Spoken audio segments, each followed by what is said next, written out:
नमस्कार दोस्तों, आइए जानते हैं बिहार के दिन भर की ताज़ा और बड़ी खबरें। वही आपने अभी तक वीडियो को लाइक और चैनल को सब्सक्राइब नहीं किया, फटाफट से कर लीजिए। आज प्रधानमंत्री नरेंद्र मोदी बिहार के पूर्णिया दौरे पर हैं। वे पूर्णिया एयरपोर्ट का उद्घाटन करने के साथ 6,580 करोड़ की रेल परियोजनाओं और 45,000 करोड़ की स्थानीय योजनाओं का शिलान्यास व उद्घाटन करेंगे। पीएम मोदी जोगबनी पटना वंदे भारत एक्सप्रेस को भी हरी झंडी दिखाएंगे। गुलाब बाग में एक विशाल जनसभा को संबोधित करेंगे, जिसमें लगभग 5 लाख लोगों के लिए व्यवस्था की गई है। मोतिहारी के छतौनी थाना क्षेत्र में नौकरी के नाम पर युवाओं से ठगी करने वाले गिरोह का पर्दाफाश हुआ है। पुलिस ने 13 सदस्यों को गिरफ्तार कर 94 युवाओं को मुक्त कराया। यह गिरोह ऑटोमिक आयुर्वेद लिमिटेड के नाम से कंपनी चलाता था और इंटरनेट मीडिया के माध्यम से युवाओं को नौकरी का लालच देकर 25,000 रुपये वसूलता था। प्रधानमंत्री नरेंद्र मोदी ने पूर्णिया एयरपोर्ट का उद्घाटन किया और 35,561 करोड़ की योजनाओं की आधारशिला रखी।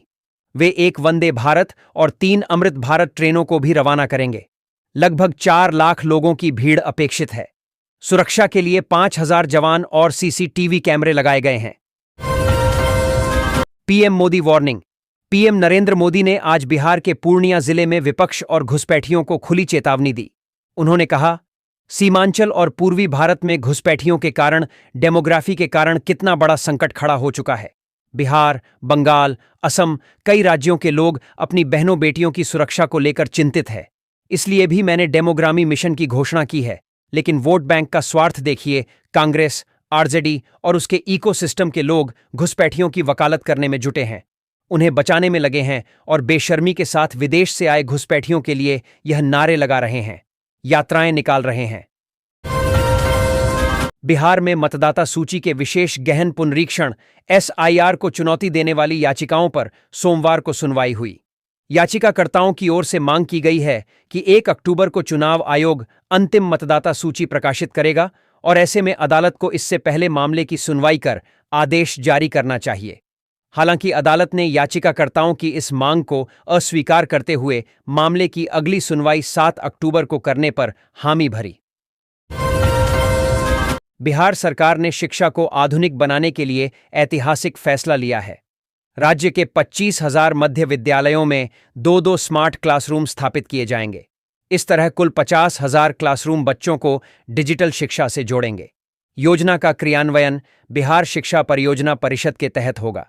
टेंडर प्रक्रिया पूरी होने के बाद काम अक्टूबर से शुरू होकर मार्च 2026 तक पूरा करने का लक्ष्य रखा गया है। पीएम नरेंद्र मोदी सोमवार को बिहार के पूर्णिया आए और विशाल जनसभा को उन्होंने संबोधित किया। अपने भाषण में पीएम मोदी ने घुसपैठ के मुद्दे पर जमकर प्रहार किया। उन्होंने बेहद सख्त लहजे में चेताया कि बिहार से घुसपैठियों को एनडीए सरकार बाहर करेगी। पीएम ने कहा, जो भी घुसपैठियां हैं उसे बाहर जाना ही होगा। घुसपैठ पर ताला लगाना एनडीए की पक्की जिम्मेदारी है। सीमांचल इलाके से घुसपैठ पर कड़ा संदेश देते हुए पीएम ने राजद और कांग्रेस को भी निशाने पर लिया। सहारा इंडिया में निवेश करने वाले लाखों लोगों के लिए राहत भरी खबर आई है। लंबे समय से रुकी हुई रकम की वापसी की प्रक्रिया अब धीरे धीरे शुरू हो चुकी है। जिन निवेशकों का पैसा अटका हुआ था, उन्हें अब उनके दावों का निपटारा कर भुगतान किया जा रहा है। यह कदम उन परिवारों के लिए बड़ी राहत है जो वर्षों से अपने मेहनत की कमाई वापस मिलने का इंतजार कर रहे थे। केंद्र की नरेंद्र मोदी सरकार देश के आम लोगों को दशहरा, दीपावली और छठ पूजा जैसे बड़े त्योहारों से पहले बड़ी राहत देने जा रही है। जी हां, 22 सितंबर 2025 से पूरे देश में जीएसटी की नई दरें लागू हो जाएंगी, जिससे इस साल त्योहारों के लिए शॉपिंग करना पहले की तुलना में सस्ता हो जाएगा। सरकार ने टीवी, फ्रिज, एसी जैसे तमाम इलेक्ट्रॉनिक्स प्रोडक्ट्स पर जीएसटी की दरों को 28% से घटाकर 18% कर दिया है। बताते चलें कि दीपावली के मौके पर पूरे देश में बहुत बड़े पैमाने पर इलेक्ट्रॉनिक उत्पादों की बिक्री होती है। सुप्रीम कोर्ट ने वक्फ संशोधन अधिनियम 2025 की वैधता को चुनौती देने वाली याचिका पर फैसला सुनाते हुए कुछ प्रावधानों पर रोक लगा दी है। अदालत ने वक्फ बोर्ड का सदस्य बनने के लिए कम से कम 5 साल इस्लाम का पालन करने की शर्त वाले प्रावधान पर रोक लगाई है। न्यायालय ने कहा कि उचित नियम बनने तक यह प्रावधान लागू नहीं होगा। एशिया कप 2025 का सबसे हाई वोल्टेज मुकाबला भारत और पाकिस्तान के बीच दुबई इंटरनेशनल क्रिकेट स्टेडियम में खेला गया।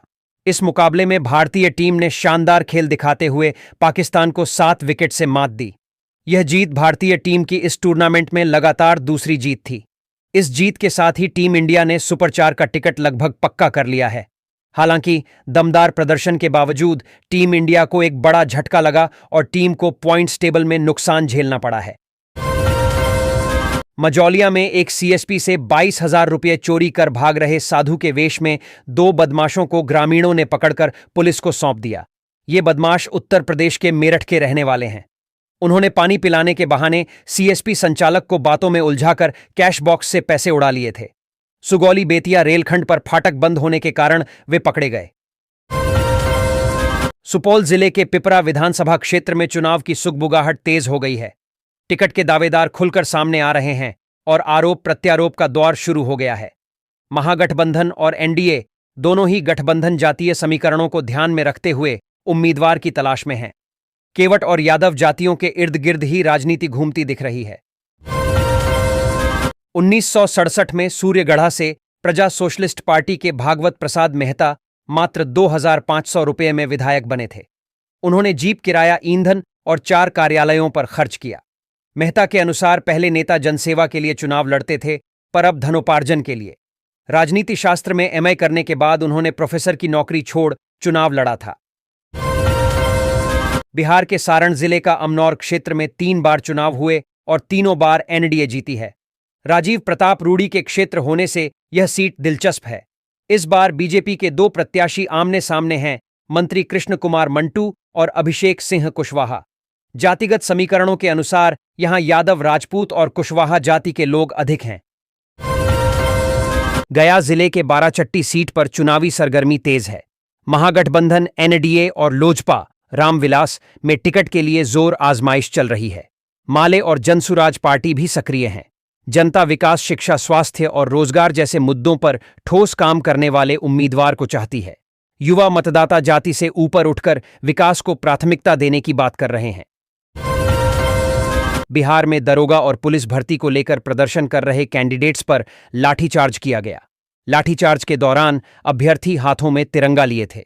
पुलिस ने तिरंगा छीनकर उसके डंडे से उन्हें पीटना शुरू कर दिया। तिरंगे लगे डंडे से कैंडिडेट्स की पिटाई को लेकर राजद ने बिहार सरकार और पुलिस को घेरा है। राजद ने कहा कि यह तिरंगे का अपमान है। पश्चिमी चंपारण के चनपटिया स्टेशन पर अवध एक्सप्रेस और सप्तक्रांति सुपरफास्ट का ठहराव शुरू हो गया है, जिससे स्थानीय लोगों में खुशी की लहर है। सांसद संजय जायसवाल और विधायक उमाकांत सिंह ने ट्रेनों को हरी झंडी दिखाई। वहीं हरिनगर स्टेशन पर भी 2 एक्सप्रेस ट्रेनों के ठहराव को मंजूरी मिली है, जिसका श्रेय केंद्रीय मंत्री सतीश चंद्र दुबे को दिया जा रहा है। फतुहा रेलवे स्टेशन पर श्रमजीवी एक्सप्रेस में कपलिंग टूटने से बड़ा हादसा टल गया। ट्रेन के 2 डिब्बे स्टेशन से निकलते ही अलग हो गए, लेकिन समय रहते ट्रेन को रोक लिया गया। रेलवे कर्मचारियों ने तुरंत मरम्मत की और ट्रेन को सुरक्षित रूप से रवाना किया। रेलवे अधिकारियों ने जांच के आदेश दिए हैं। विकासशील इंसान पार्टी वीआईपी ने प्रधानमंत्री नरेंद्र मोदी के बिहार दौरे से पहले निषाद समुदाय के लिए आरक्षण की मांग की है। वीआईपी के राष्ट्रीय प्रवक्ता देव ज्योति ने पीएम मोदी से पूछा कि बिहार के निषादों का क्या गुनाह है कि उन्हें आरक्षण नहीं मिल रहा। इस बार एनडीए सरकार को हटाकर अपनी ताकत दिखाएगा। पटना में मतदाता सूची के विशेष पुनरीक्षण अभियान का दूसरा चरण समाप्त हो गया है, लेकिन नाम जुड़वाने या संशोधन का अवसर अभी भी है। चुनाव के नामांकन से 10 दिन पहले तक आवेदन किया जा सकता है। मतदाता सेवा पोर्टल पर बूथ और नंबर देखकर 12 पहचान पत्रों में से किसी एक से मतदान किया जा सकता है। पूर्वोत्तर बांग्लादेश में चक्रवाती परिसंचरण के कारण बिहार के उत्तरी हिस्सों में भारी बारिश का अलर्ट जारी किया गया है। पटना समेत कई जिलों में तेज हवाओं के साथ वर्षा की संभावना है, जिससे तापमान में गिरावट आएगी। किशनगंज में सर्वाधिक वर्षा दर्ज की गई। नदियों में जलस्तर बढ़ने की आशंका है। लोगों को उमस भरी गर्मी से राहत मिली है। चुनाव आयोग ने बिहार विधान परिषद के शिक्षक और स्नातक निर्वाचन क्षेत्रों के लिए मतदाता सूची बनाने की प्रक्रिया शुरू कर दी है। पटना, दरभंगा, तिरहुत और कोसी जैसे 8 क्षेत्रों के लिए मतदाता सूची 30 सितंबर 2025 से बननी शुरू हो जाएगी। इसके लिए तिथिवार कार्यक्रम भी घोषित कर दिया गया है, जिसके अनुसार मतदाता सूची का अंतिम प्रकाशन 30 दिसंबर 2025 को होगा। पटना एयरपोर्ट पर विमानों की सुरक्षित उड़ान और लैंडिंग के लिए रनवे पर दृश्यता बढ़ाने के लिए 12 हाई मास्ट पोल लाइटें लगाई जाएंगी। इस योजना से खराब मौसम में भी विमानों का संचालन आसान होगा, जिससे फ्लाइट रद्द होने की समस्या काफी हद तक कम हो जाएगी। एयरपोर्ट अथॉरिटी ने इसके लिए पटना चिड़ियाघर से जमीन की मांग की है और डीजीसीए को रिपोर्ट भेज दी है। प्रधानमंत्री नरेंद्र मोदी बिहार में चुनावी तैयारियों के मद्देनजर पूर्णिया में एक कार्यकर्ता सम्मेलन को संबोधित करने आ रहे हैं। इस दौरान वे सीमांचल क्षेत्र के लिए कई विकास परियोजनाओं का उद्घाटन करेंगे, जिनमें एक नया एयरपोर्ट, टर्मिनल और कई रेल परियोजनाएं शामिल हैं। इस यात्रा का उद्देश्य भाजपा की पकड़ मजबूत करना और विकास के एजेंडे को आगे बढ़ाना है। बिहार में आगामी चुनावों को लेकर राजनीतिक दलों ने कमर कस ली है। इस बार चुनाव प्रचार के लिए 21 हेलीकॉप्टरों की बुकिंग की गई है, जिनमें एनडीए और महागठबंधन दोनों शामिल हैं। कोरोना काल में हेलीकॉप्टरों का उपयोग कम हुआ था, लेकिन इस बार नेताजी का रुतबा बढ़ाने और समय बचाने के लिए इनका इस्तेमाल बढ़ गया है। सिंगल इंजन हेलीकॉप्टर का किराया लगभग 1.25 लाख प्रति घंटा है। बिहार में आगामी विधानसभा चुनावों से पहले राजग सरकार ने जीएसटी में दी गई छूट को जनता तक पहुंचाने की रणनीति बनाई है। नवरात्रि से घटी दरें लागू होंगी, जिसका उद्देश्य महिलाओं, किसानों, युवाओं और बुजुर्गों को लाभान्वित करना है। कृषि उपकरण, वाहनों और रोजमर्रा की वस्तुओं पर कर कम किए गए हैं। सरकार का लक्ष्य है कि आम आदमी को त्योहारों से पहले राहत मिले। पटना में भाजपा और जदयू कार्यालयों के बाहर प्रदर्शनों पर जिला प्रशासन ने सख्ती दिखाई है। वीरचंद पटेल पथ पर धारा 163 लागू कर दी गई है, जिससे धरना प्रदर्शन पर रोक लग गई है। जिलाधिकारी ने कहा कि प्रदर्शनकारी गर्दनी बाग में ही प्रदर्शन करें, उल्लंघन करने पर कार्रवाई होगी। उच्च न्यायालय ने पहले ही इस मार्ग को प्रतिबंधित क्षेत्र घोषित किया है। सुरक्षा व्यवस्था बढ़ाई गई है। पटना समेत बिहार के 30 जिलों में गरज चमक के साथ बारिश की चेतावनी जारी की गई है। किशनगंज समेत 5 जिलों में भारी बारिश की संभावना है। अगले 5 दिनों में तापमान में गिरावट आएगी। बीते 24 घंटों में पश्चिम चंपारण में सबसे अधिक बारिश हुई। उमस भरी गर्मी से लोग परेशान रहे। पटना का अधिकतम तापमान 35.3 डिग्री सेल्सियस दर्ज किया गया।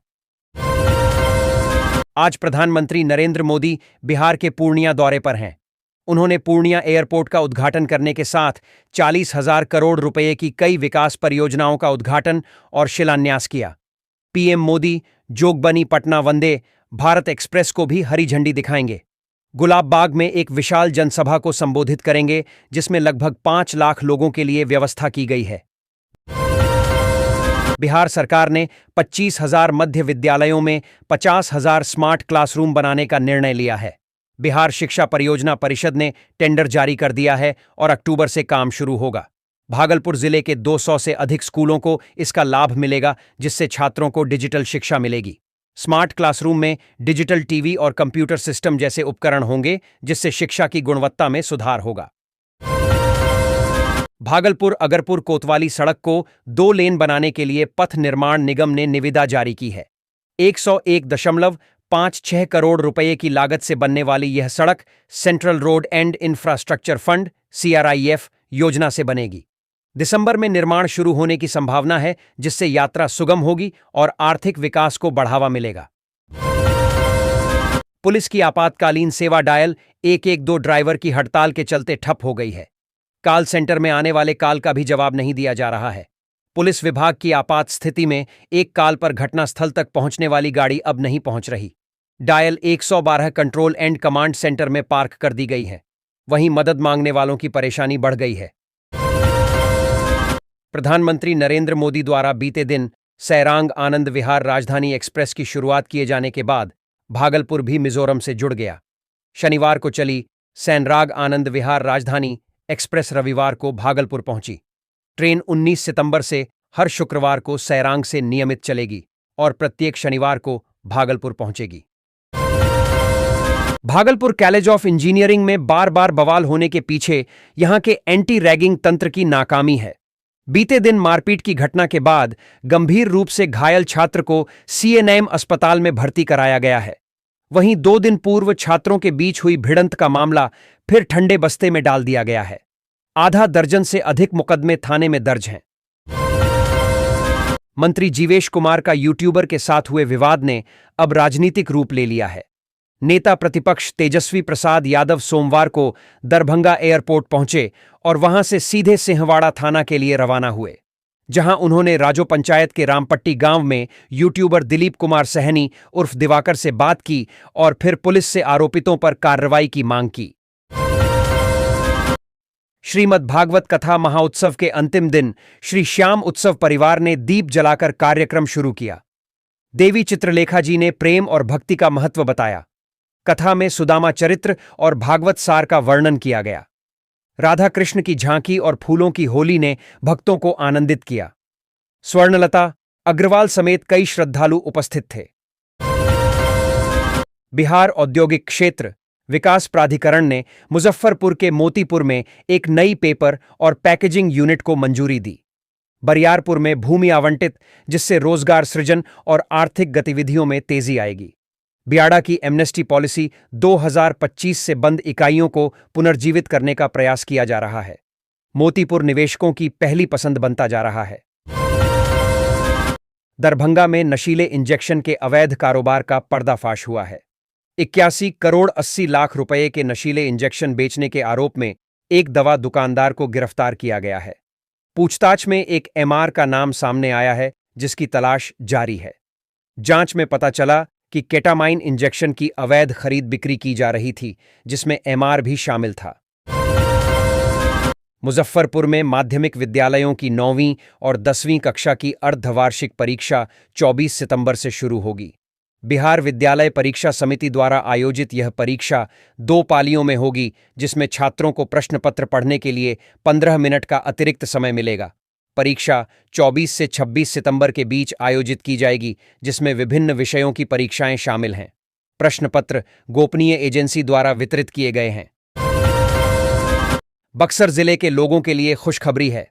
चौसा गोला कोचस मार्ग के 22 किलोमीटर के नवीनीकरण के लिए 117.49 करोड़ रुपए स्वीकृत हुए हैं।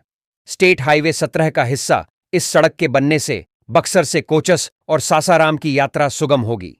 वर्तमान में जर्जर हालत से स्थानीय लोगों को परेशानी होती है। आधुनिक तकनीक से सड़क का निर्माण किया जाएगा।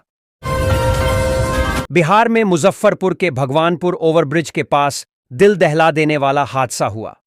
ट्रेन से उतरने की कोशिश कर रही 2 सगी बहनें दूसरी ओर से आ रही तेज रफ्तार ट्रेन की चपेट में आ गईं और उनकी मौके पर ही मौत हो गई। सीएम नीतीश कुमार ने अपने भाषण में कई बार पीएम नरेंद्र मोदी की जमकर तारीफ की। उन्होंने एक के बाद एक करके कई योजनाओं को गिनाया। इन योजनाओं को लागू कराने में पीएम मोदी के योगदान को भी बताया। मुख्यमंत्री ने कहा कि प्रधानमंत्री नरेंद्र मोदी ने पूरे देश के लिए कई अच्छे काम किए। उन्होंने धन्यवाद देते हुए जनसभा में आए लोगों से अपील की और कहा कि वो इन्हें याद जरूर रखे। बिहार न्यूज। दिवाली और छठ पर घर लौटने के लिए फ्लाइट्स का किराया आसमान छू रहा है। दरभंगा एयरपोर्ट के लिए फ्लाइट टिकटों का दाम इतना बढ़ चुका है कि मुंबई से दरभंगा का किराया 38,000 रुपए तक पहुंच गया है। यात्रियों का कहना है कि यह स्थिति अक्सर हर साल त्योहारों के समय बन जाती है, लेकिन इस बार फ्लाइट्स के किराए ने सभी रिकॉर्ड तोड़ दिए हैं। बिहारी जुगाड़ के चर्चे अक्सर सुनने के लिए मिल जाते हैं।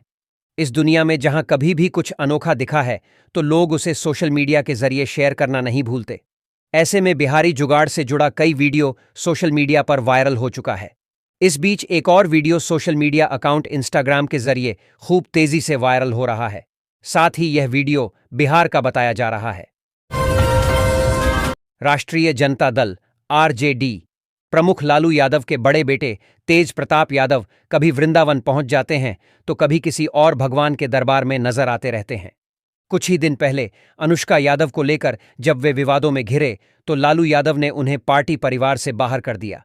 लालू यादव के एक्शन को विपक्षी दलों ने महज दिखावा बताया।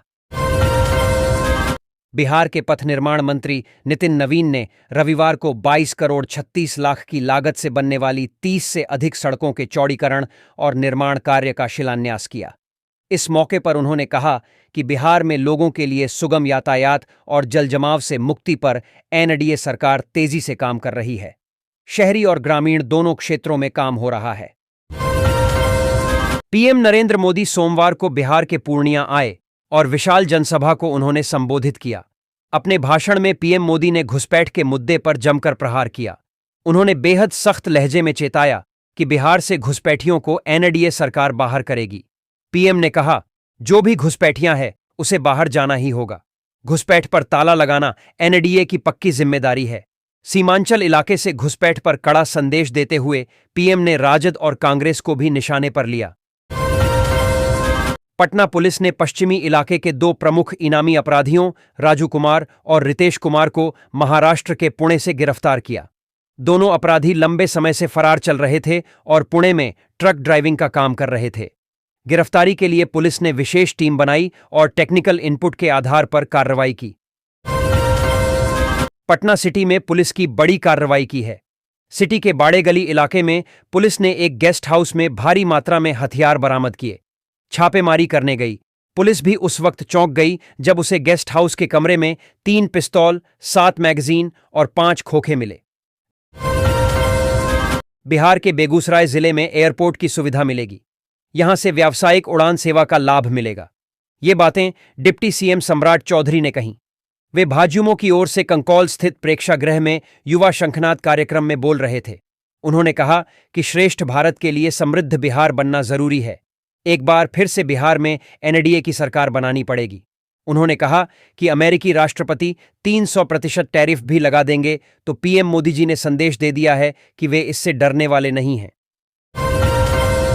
कई दशकों के लंबे इंतजार के बाद बिहार के सीमांचल के प्रमुख शहर पूर्णिया को एयरपोर्ट की सौगात मिल गई।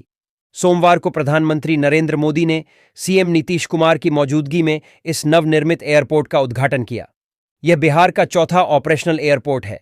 इस मौके पर राज्यपाल आरिफ मोहम्मद खान, चिराग पासवान, सम्राट चौधरी, विजय कुमार सिन्हा, लल्लन सिंह समेत कई केंद्रीय और राज्य स्तरीय मंत्री एवं अन्य जनप्रतिनिधि मौजूद रहे। एयरपोर्ट के शुरू हो जाने से न केवल सीमांचल बल्कि पूरे पूर्वोत्तर बिहार के लोगों को हवाई सेवा का बड़ा लाभ मिलेगा। इससे सीमांचल के विकास को नई गति मिलेगी। पीएम पूर्णिया से 40,000 करोड़ से अधिक की सौगात दी। बिहार एनडीए में सीट बंटवारे को लेकर हलचल तेज हो गई है। जीतन राम मांझी ने अपनी पार्टी के लिए 15 से 20 सीटें मांगी हैं और ऐसा न होने पर 50 से 100 सीटों पर अकेले लड़ने की चेतावनी दी है। वहीं चिराग पासवान का कहना है कि अभी सीट शेयरिंग पर कोई बात ही नहीं हो रही है। बीजेपी भी मांझी के बयान पर सतर्क दिखी।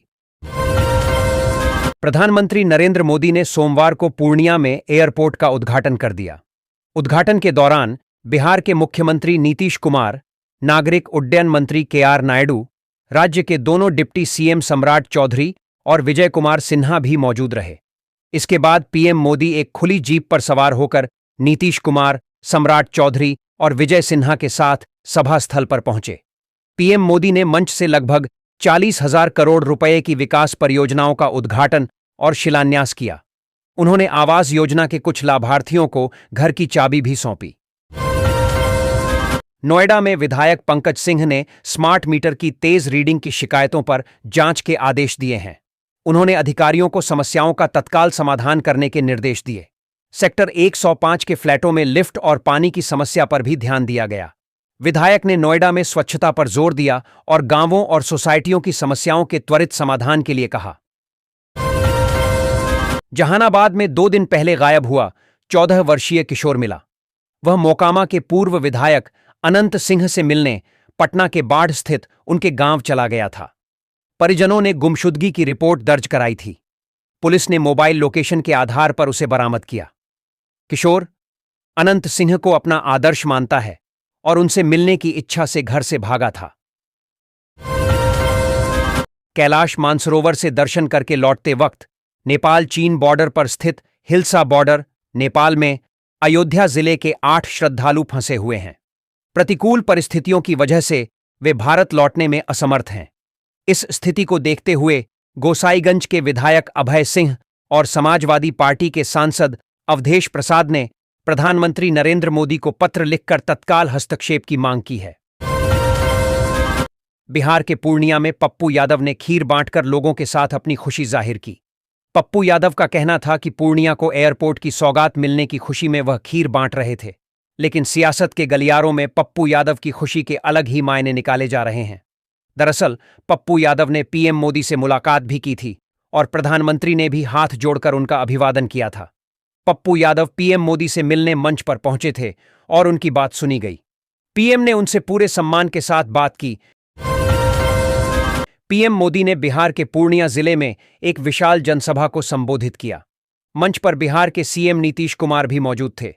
सीएम नीतीश ने पीएम मोदी की खूब तारीफ की और लोगों से कहा, पीएम मोदी ने बिहार को बड़ी सौगात दी है। पूरे देश के लिए प्रधानमंत्री जी ने बहुत काम किया और बिहार के लिए काफी कुछ कर रहे हैं। आपको उनका स्वागत करना चाहिए। जितना काम इन्होंने बिहार के लिए किया है, खड़ा होकर इनको प्रणाम कीजिए। राज्य सरकार तो कर ही रही है, इनका जो सहयोग मिल रहा है, अब बिहार बहुत आगे बढ़ जाएगा। बिहार के सबसे अंतिम विधानसभा क्षेत्र चकाई का इतिहास कुछ अलग ही है। यहां एक एक करके 3 पीढ़ी के लोगों को विधायक बनने का अवसर जनता ने प्रदान किया। पहले वर्ष 1969 में चकाई विधानसभा क्षेत्र से श्री कृष्ण सिंह विधायक के रूप में निर्वाचित हुए। उसके बाद 1980, 1985 और 2000 में चकाई विधानसभा क्षेत्र से नरेंद्र सिंह विधायक के रूप में निर्वाचित हुए। फिर वर्ष 2010 में इसी विधानसभा क्षेत्र से सुमित कुमार सिंह विधायक के रूप में निर्वाचित हुए। बिहार की सबसे महत्वाकांक्षी सड़क परियोजनाओं में से क पटना पूर्णिया एक्सप्रेसवे को केंद्र सरकार ने औपचारिक रूप से राष्ट्रीय एक्सप्रेसवे का दर्जा प्रदान कर दिया है। सड़क परिवहन एवं राजमार्ग मंत्रालय MORTH द्वारा अधिसूचना जारी कर इस एक्सप्रेसवे को नेशनल एक्सप्रेसवे 9 NE9 घोषित किया गया है। यह बिहार का पहला ऐसा एक्सप्रेसवे होगा। पूर्णिया में पीएम मोदी के कार्यक्रम में जिला प्रशासन द्वारा पास जारी होने के बाद भी महापौर विभा कुमारी को एयरपोर्ट पर जाने से रोका गया। महापौर ने इसे दुर्भाग्यपूर्ण बताया और सत्ताधारी दल पर पद के दुरुपयोग का आरोप लगाया। उन्होंने कहा कि यह सिर्फ महापौर का नहीं बल्कि पूरी जनता का अपमान है, जिसका जवाब जनता समय आने पर देगी। वर्क फ्रॉम होम जॉब योजना। आज के समय में हर घर का आर्थिक बोझ सिर्फ पुरुषों पर ही नहीं है, बल्कि महिलाएं भी परिवार की आय में योगदान देना चाहती हैं। लेकिन घर की जिम्मेदारियों, छोटे बच्चों या अन्य कारणों से कई महिलाएं अपने घर से बाहर निकलकर नौकरी नहीं कर पाती। सरकार ने एक अनूठी पहल शुरू की है। रजिस्ट्री न्यू रूल 2025 जमीन रजिस्ट्री संबंधित महत्वपूर्ण प्रकार का बदलाव सरकार के द्वारा किया गया है, जिसमें कहा गया है कि यदि आप किसी भी व्यक्ति से जमीन रजिस्ट्रेशन करवा रहे हैं तो आपको जमीन का मालिकाना हक लेने के लिए आपको दाखिल खारिज करवाना होगा, तभी जाकर आप उसे जमीन के मालिक हो पाएंगे। ऐसे में सरकार के द्वारा जमीन रजिस्ट्रेशन संबंधित का नया नियम बनाया गया है। केंद्र सरकार ने राष्ट्रीय मखाना बोर्ड बनाने का फैसला किया है। इससे मखाना उद्योग को बढ़ावा मिलेगा। बिहार के मिथिला क्षेत्र को इसका खास फायदा होगा। मखाने के उत्पादन और मार्केटिंग को व्यवस्थित किया जाएगा। किसानों की आय बढ़ेगी और रोजगार के अवसर भी बढ़ेंगे। मखाने की क्वालिटी में सुधार होगा। बोर्ड मखाने के निर्यात को बढ़ावा देगा। पूर्णिया एयरपोर्ट। प्रधानमंत्री नरेंद्र मोदी आज पूर्णिया एयरपोर्ट का उद्घाटन कर रहे हैं। वहीं स्टार एयर को पूर्णिया एयरपोर्ट से पहली उड़ान भरने वाली एयरलाइंस बनने का गौरव हासिल हो गया है। स्टार एयर की फ्लाइट अहमदाबाद के लिए सप्ताह में 4 दिन और कोलकाता के लिए 3 दिन उड़ान भरेगी। Gold and silver price today in India. सोना का भाव आज का 15 सितंबर 2025। कुछ दिनों को छोड़ दिया जाए तो सोने चांदी की कीमतों में लगातार बढ़ोतरी जारी है। India Boolean and jewellers association IBJ की वेबसाइट के मुताबिक सोमवार सुबह तक 24 कैरेट के सोने की कीमत बढ़कर 10,97,007 रुपये प्रति 10 ग्राम हो गई, जबकि चांदी की कीमत बढ़कर 1,28,008 रुपये प्रति किलो हो गई। उधर अखिल भारतीय सर्राफा संघ के मुताबिक दिल्ली सर्राफा बाजार में शुक्रवार को सोने और चांदी की कीमतें नई ऊंचाई पर पहुंच गईं। दिल्ली में सोने की कीमत 1,13,800 रुपये प्रति 10 ग्राम और चांदी 1,32,000 रुपये प्रति किलोग्राम के पार पहुंच गई थी। आगे आईबीजे के मुताबिक जानिए 24 कैरेट, 23 कैरेट, 22 कैरेट, 18 कैरेट और 14 कैरेट सोने के ताजा दाम क्या हैं।